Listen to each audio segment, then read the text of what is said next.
Shalom, jemaat kasih Tuhan. Kita bertemu kembali dalam keterbatasan kita pada saat hari ini, masih dalam ibadah online, saudara. Saudara, sesungguhnya hidup kekristenan itu sangat sederhana, saudara ya.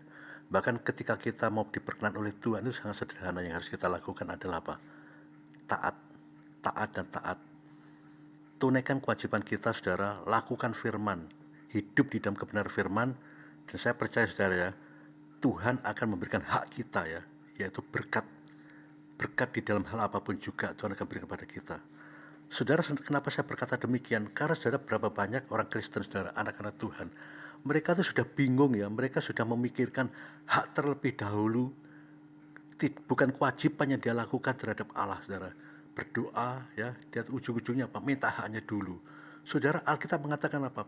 Belajarlah kita taat, belajarlah kita hidup di dalam kebenaran firman yang kita munculkan di dalam pikiran kita. Bukan apa, saudara ya? Bukan keinginan kita secara pribadi. Daging itu berbicara tentang apa, saudara ya? Daging itu berbicara tentang apa? Kesenangan-kesenangan pribadi yang kita munculkan. Tetapi pada saat hari ini kita belajar, mari lakukan ketaatan, karena tegas kita akan diperkenankan oleh Tuhan, kita akan dibenarkan oleh Tuhan kalau ada ketaatan di dalam hidup kita, di dalam melakukan firman, bahkan di dalam apa? Menanggapi firman Tuhan itu dengan serius. Bukan dengan pola pikir kita, tetapi apa? Hikmat daripada Tuhan itu yang memampukan kita supaya apa? Kita mengerti akan kehendak Tuhan sesungguhnya. Saudara, mari pada saat hari ini, jangan kita tuh mengejar hak kita terlebih dahulu terhadap Allah di dalam pergumulan kita. Tuhan mana, dan mana. Tetapi mari kita belajar kewajiban yang kita lakukan. Jangan sampai kita tuh seperti karyawan, saudara. Berapa banyak karyawan yang melakukan demo, ya, kalau kita tahu, kalau kita lihat, mereka melakukan demo, bekerja belum, tetapi dia sudah menuntut haknya sebagai seorang karyawan. Kalau kita sama seperti itu, saudara, kalau hidup kekristenan kita sama seperti itu, apa bedanya kita dengan karyawan-karyawan sekuler, saudara? Ya, suka demo, suka menuntut, bahkan suka, istilahnya suka merasa tidak puas dengan apa yang ada, tuntutan dan tuntutan. Mari kita pada saat hari ini kita memberikan yang terbaik oleh Tuhan. Tuhan, apa kehendak-Mu sesungguhnya yang harus aku lakukan? Kewajiban yang harus kita munculkan, kewajiban yang kita lakukan, kewajiban yang harus kita kerjakan. Dan saya percaya, saudara, kalau kita melakukan satu kewajiban sebagai orang Kristen, sebagai anak Tuhan, ada satu perkara yang luar biasa Tuhan kerjakan bagi kita. Tidak usah kita menuntut, saudara. Tuhan tahu setiap kebutuhan kita. Bahkan sebelum kita berkata sekalipun, Alkitab juga mengatakan, Tuhan tahu isi hati kita. Dan itulah Tuhan kita, saudara. Saudara, kita malu, saudara ya, kalau kita sebagai orang Kristen, sebagai saudara dan saya sebagai orang Kristen mungkin sudah puluhan tahun, tetapi predikat kita ya, tetapi sikap kita terhadap Allah itu suka menuntut. Kita malu, saudara. Sama halnya kita, saudara, kita menghadapi seorang karyawan yang suka menuntut, saudara, suka demo, sedikit suka demo, ya, gajinya tidak dinaikkan, belum pada waktu dinaikkan, kemudian nuntut demo. Saudara, apa artinya kita sebagai orang Kristen kalau kita satu hidup seperti itu? Saudara, di dalam Matius 6 ayat 33 dikatakan juga, saudara ya, kita harus melihat kebenaran firman Tuhan itu, dan kita harus, istilahnya harus menyikapi firman Tuhan itu apa? Dengan hikmat Tuhan. Jangan suka kita itu mengartikan, memunculkan pola pikir kita secara pribadi untuk menanggapi, mengartikan firman Tuhan itu. Dan itu kalau kita kerjakan seperti itu, kalau kita mengartikan seperti itu, pasti kita akan melakukan satu perbuatan yang salah. Karena tegas di dalam Matius 6 ayat 33 dikatakan, carilah dahulu kerajaan Allah dan kebenarannya. Carilah dahulu kerajaan Allah dan kebenarannya, saudara. Bukan mencari ya hak kita terlebih dahulu, kemudian, saudara ya, kita akan bukan mencari ya hak kita, dan kemudian istilah itu hak kita ya, kita menuntut hak kita dan kewajiban kita lakukan, tidak seperti itu. Tapi Alkitab mengatakan, carilah dahulu kerajaan Allah dan kebenarannya, maka semuanya akan ditambahkan kepadamu. Saudara, kalau kita berpikir secara realistis, kalau kita berpikir secara jernih di dalam hidup kita, saudara, maka kita tidak akan melakukan satu perbuatan yang sifatnya, saudara ya, menuntut, tidak rasa puas terhadap Allah. Kalau kita hidup dalam kebenaran firman Tuhan, saudara, kalau kita mengerti di dalam kebenaran firman Tuhan dalam Matius 6 ayat 33, carilah dahulu kerajaan Allah, maka apapun yang kita lakukan, saudara, kita mencari kebenaran Allah itu, kita mencari apa? Mengejar perkenanan Tuhan, bahkan mengejar kekudusan yang kita lakukan, cari kebenarannya, dan semuanya akan ditambahkan kepadamu. Saya terlalu yakin saudara ya, bahwa Tuhan itu adalah Tuhan yang mendengar. Dan saya terlalu yakin bahwa Tuhan itu Tuhan melihat hati kita. Sejauh mana sebelum kita berkata sekalipun, kalau kita hidup di dalam kebenaran Tuhan, bahkan ketika saudara dan saya melakukan kewajiban kita ya, terhadap apa kata firman yang kita lakukan, percayalah saudara ya, gak usah susah-susah kita. Tuhan tahu apa yang kita butuhkan. Tuhan tahu setiap kehidupan kita apa yang kita butuhkan. Dan itulah Tuhan kita. Saudara, kita perhatikan di dalam Yohanes 2, saudara, ayat 1 sampai dengan 11. Saudara, kebenaran firman Tuhan ini sudah jelas, saudara, di dalam Yohanes 2, ayat 1 sampai dengan 11, yaitu tentang perjamuan kawin di Kana, saudara. Kalau kita membaca kebenaran firman Tuhan ini, saudara ya, di dalam ayat 1 dikatakan, pada hari ketiga ada perkawinan di Kana yang di Galilea dan ibu Yesus ada di situ.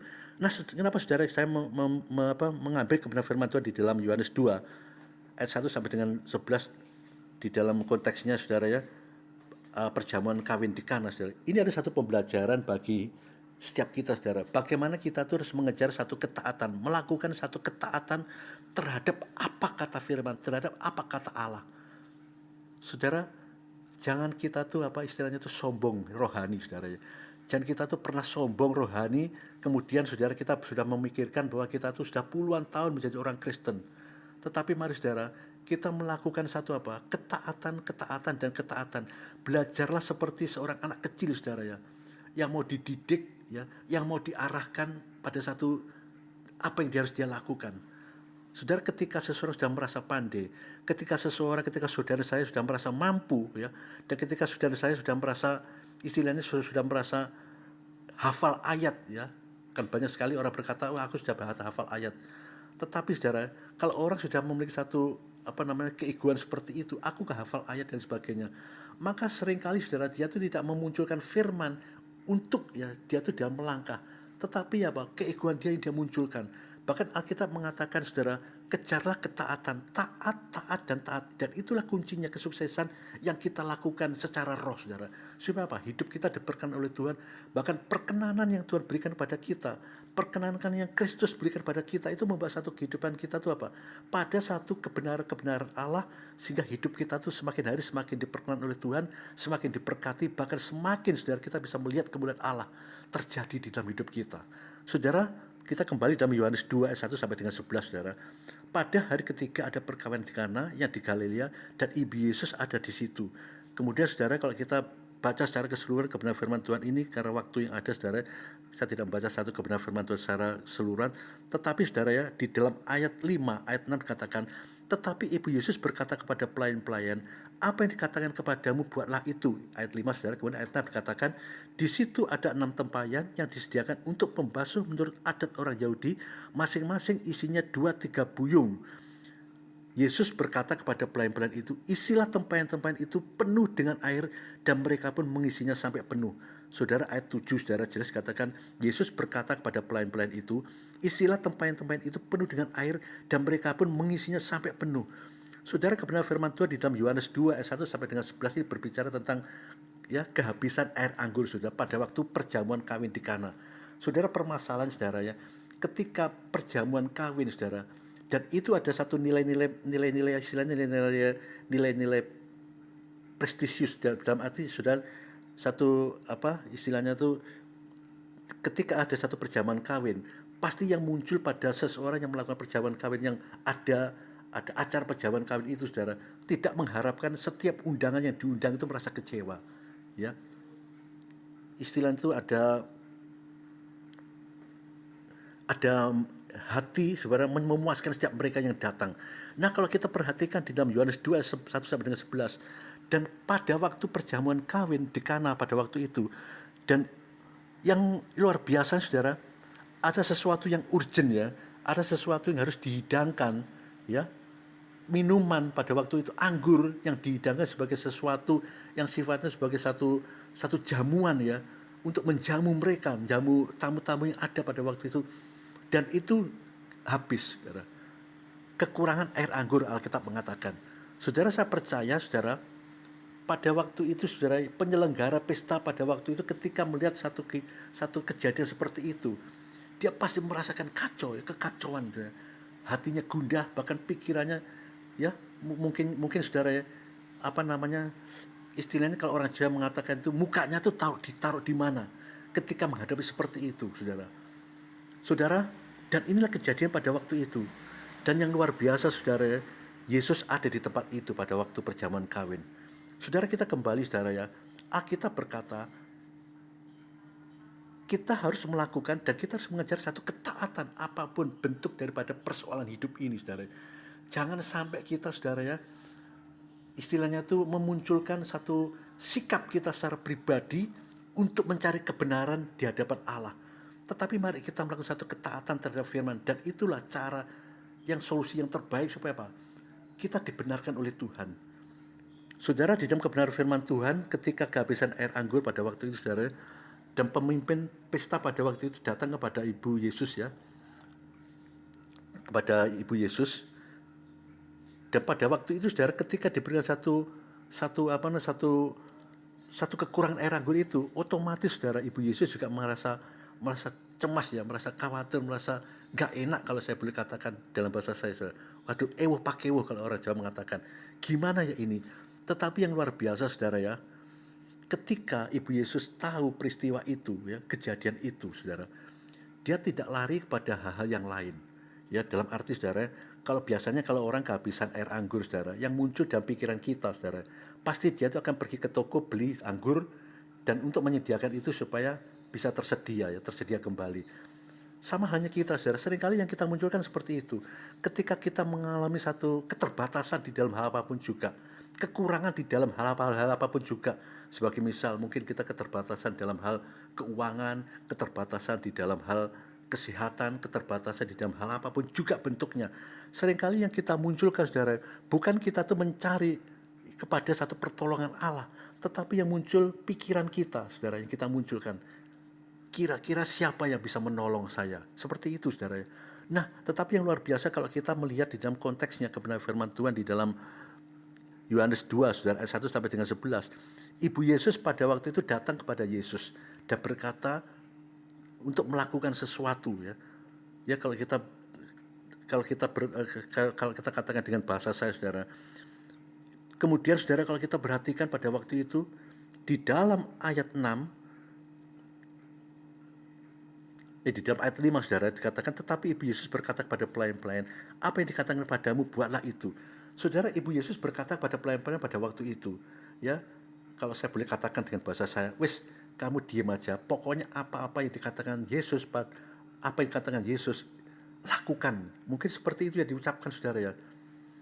Dan benar, saudara ya, walaupun mereka mengalami satu keterbatasan, walaupun mereka mengalami satu kekacauan, tetapi masih ada satu pola pikir positif ya, hati yang jernih yang dia munculkan pada waktu itu. Saudara, seringkali kalau seseorang dikondisikan dalam satu keterbatasan, saudara, mereka tuh akan emosi, kemudian akan mengalami satu jalan buntu, bahkan pikirannya akan pikiran suntuk dan sebagainya. Tetapi yang luar biasa di dalam pelayan-pelayan pada waktu itu, ketika Ibu Yesus berkata pada pelayan-pelayan itu, di dalam ayat 5 dikatakan, apa yang dikatakan padamu, buatlah itu. Artinya, saudara, kamu harus menurut apa kata Yesus. Saudara, inilah satu prinsip, ini satu kebenaran yang harus kita lakukan, saudara. Ketika dalam kebuntuan, ketika dalam satu keterbatasan yang kita alami, saudara, jangan pernah kita memiliki satu pola pikir negatif yang kita munculkan. Bahkan buang segala pola pikir-pikir yang tidak benar, yang tidak sejalan dengan kehendak Tuhan. Kita tetap ya melakukan bagian kita untuk taat, karena hanya orang-orang yang taat saja yang bisa melihat kemuliaan Allah. Perhatikan di dalam ayat 7, saudara, ketika itu, saudara ya, Yesus berkata kepada pelayan itu, isilah tempayan-tempayan itu penuh dengan air, dan mereka pun mengisinya sampai penuh. Bayangkan, saudara ya, kekurangan air anggur, tetapi Yesus pada waktu itu menyuruh pelayan-pelayan untuk mengisi tempayan itu dengan air. Gak realistis, saudara, gak ada dasarnya. Tetapi itulah Tuhan, saudara. Karena apa? Apa yang dilakukan Tuhan itu beda dengan pola pikir manusia, saudara. Apa yang dilakukan Tuhan Yesus itu beda dengan cara dunia. Cara dunia, saudara, berseberangan dengan apa kata Tuhan. Karena, saudara ya, Alkitab juga mengatakan jangan kita bersahabat dengan dunia, saudara. Karena dunia itu adalah berseberangan dengan pola pikir kerajaan Allah. Dan benar saudara, di dalam ayat 7 dikatakan, Yesus berkata pada pelayan-pelayan itu, isilah tempayan-tempayan itu penuh dengan air, dan mereka pun mengisinya sampai penuh. Saudara, ketaatan yang pelayan perista itu lakukan saudara ya. Tadi ketika saya berkata saudara ya, sesungguhnya hidup kita tuh begitu simple saudara. Sangat mudah kalau kita tuh mau melihat kemuliaan Allah. Kalau kita tuh mau merasakan kasih karunia Allah dan mujizat Allah, yaitu lakukan ketaatan. Betul saudara ya, di dalam ayat 8 saudara, di dalam ayat 8 di dalam kebenaran firman Tuhan di dalam Yohanes 2 ayat 1 saudara, ayat 8 dikatakan, lalu kata Yesus kepada mereka, sekarang cedoklah dan bawalah kepada pemimpin pesta, lalu mereka pun membawanya. Saudara, saya percaya saudara pada waktu itu pelayan-pelayan pesta saudara pada waktu itu juga merasa was-was saudara, merasa khawatir dan sebagainya saudara. Masakan air ya, air ditaruh di dalam tempayan, kemudian disuruh membawa kepada pemimpin pesta, dijadikan sebagai pengganti daripada anggur yang habis. Saudara, percayalah saudara ya, ketaatan dan ketaatan itu membawa kehidupan kita itu apa saudara? Sejalan dengan kehendak Tuhan. Bahkan setiap ketaatan yang kita lakukan itu membawa apa saudara? Pada mujizat-mujizat Allah. Kalau saudara dan saya melakukan satu ketaatan apapun, bentuk daripada pergumulan yang kita alami pada saat hari ini saudara ya, keterbatasan apapun yang saudara hadapi, keterbatasan apapun yang saudara alami dalam hal apapun saudara, kalau saudara hadapi, tetapi kalau saudara melakukan satu ketaatan meskipun berseberangan, tidak sesuai dengan pola pikir yang saudara pikirkan, apa kata firman itu, tetapi lakukanlah saudara. Kita melakukan kewajiban kita untuk taat terhadap firman, dan Tuhan akan melakukan haknya untuk memberkati kita. Saudara, di dalam ayat 9 dikatakan, setelah pemimpin pesta itu mengecap air yang telah menjadi anggur itu, dan ia tidak tahu dari mana datangnya, tetapi pelayan-pelayannya mencedok air itu mengetahuinya. Ia memanggil mempelai laki-laki dan berkata kepadanya, setiap orang menghidangkan anggur yang baik dahulu, dan sesudah orang puas minum barulah yang kurang baik. Akan tetapi engkau menyimpan anggur yang baik sampai sekarang. Saudara, kemustahilan yang terjadi pada waktu itu saudara ya, bahkan keterbatasan yang dialami oleh pemimpin pesta pada waktu itu kekurangan air anggur. Tetapi ketika ada satu ketaatan yang dilakukan oleh seseorang, meskipun saudara tidak ada dasarnya untuk melakukan satu ketaatan itu, tetapi ketika dia tetap melakukan satu ketaatan, meskipun diperhadapkan dengan segala kondisi yang tidak mungkin, dan ketaatan itu akan membawa satu janji-janji berkat pertolongan. Bayangkan saudara ya, luar biasa di dalam ayat 10, dan berkata kepadanya, setiap orang menghidangkan anggur yang baik dahulu, dan sesudah orang puas minum barulah yang kurang baik. Akan tetapi engkau menyimpan anggur yang baik sampai sekarang. Ini membuktikan saudara ya, apapun yang kita pandang ya, mungkin kita pandang hal itu sebagai sesuatu yang baik, ya. Alkitab mengatakan tadi, anggur yang baik terlebih dahulu yang dihidangkan kepada istilahnya kepada orang ya, supaya sesudah orang itu puas barulah yang kurang baik. Dan itu yang dilakukan. Tetapi konsep daripada dunia itu tidak sama dengan pola pikir Allah. Berarti kan seperti itu saudara. Tuhan sanggup untuk melakukan segala sesuatu yang saudara anggap itu mustahil saudara. Dan Tuhan akan membaliknya saudara. Dan itu menjadi satu hal yang luar biasa, yang spektakuler. Dan nama Tuhan dipermuliakan di dalam semuanya itu. Tetapi engkau menyimpan anggur yang baik sampai sekarang. Bayangkan saudara ya, air dirubah menjadi anggur, dan anggur itu istilahnya itu bisa mengubah predikat, mengubah nilai daripada anggur yang dahulu, yang dianggap baik terlebih dahulu disuguhkan pada tamu-tamu yang ada, dan itu sudah dipatahkan karena kuasa Allah. Dan itulah yang Tuhan kerjakan bagi setiap kehidupan kita. Itu sebabnya jangan membatasi kuasa Tuhan saudara. Jangan pernah kita tuh membatasi pola pikir ya, karena pola pikir kita terhadap kuasa Allah saudara. Jangan pernah kita tuh istilahnya tuh mengkerdilkan ya, kuasa Allah itu terjadi dalam diri kita karena kita menganggap kita tuh mampu untuk berpikir. Saudara, hati-hati saudara ya. Hanya orang-orang yang taat, hanya orang-orang yang setia, hanya orang yang benar yang bisa melihat kemuliaan Allah terjadi dalam hidupnya. Itu sebabnya ketika saudara dan saya, ketika tidak ada satu ketaatan yang kita lakukan di dalam hal apapun juga, terlebih sebagai seorang hamba Tuhan, terlebih sebagai seorang Kristen, anak-anak Tuhan, kalau saudara tidak melakukan satu ketaatan, maka kita tidak akan pernah melihat kemuliaan Allah terjadi dalam hidup kita. Sadari saudara, pada saat hari ini Tuhan selalu punya rencana yang baik saudara. ketika kita dikondisikan dengan hal apapun juga, sadari saudara, yang Tuhan inginkan apa? Taat, taat, taat, dan taat. Taat, taat, dan taat itulah yang membawa kehidupan kita, saudara, di dalam satu pembenaran Allah, saudara. Dan setiap kebenaran Allah yang terjadi dalam diri kita, maka kita tuh akan begitu melihat kemuliaan Allah terjadi, sehingga apa, saudara, mujizat itu sampai kepada setiap kehidupan kita. Puji Tuhan, saudara, kita belajar dalam kebenaran firman Tuhan di dalam perjamuan kawin di Kana, saudara. Tidak ada keterbatasan apapun yang kita alami ketika kita tetap melakukan satu ketaatan terhadap Tuhan. Tidak ada keterbatasan apapun yang terjadi dalam diri kita, meskipun kita dikondisikan seperti itu. Kalau kita tetap taat kepada Tuhan, maka keterbatasan itu akan dijadikan sebagai satu pijakan, ya, sebagai satu cara Tuhan untuk memberkati kita, dan kita akan melihat kemuliaan Allah terjadi, bahkan mujizat itu terjadi bagi setiap kehidupan kita. Puji Tuhan, kiranya firman Tuhan pada pagi hari ini, saudara, memberkati setiap kita di dalam keterbatasan ibadah online, saudara. Pada minggu ini, saudara, kita tahu Tuhan punya rencana yang baik. Itu sebabnya, saudara, tetap taat, taat dan taat. Puji Tuhan, Tuhan Yesus memberkati. Terima kasih Tuhan akan segala kebenaran firman-Mu yang sudah kami baca, yang sudah kami dengar pada saat hari ini. Dan kami percaya Tuhan Yesus, hanya ketaatan yang akan bisa membawa kami pada satu kebenaran Allah, sehingga hidup kami diberkati. Tuhan, ajari kami dengan kekuatan Roh Kudus-Mu supaya kami mampu untuk melakukan firman-Mu, Tuhan Yesus.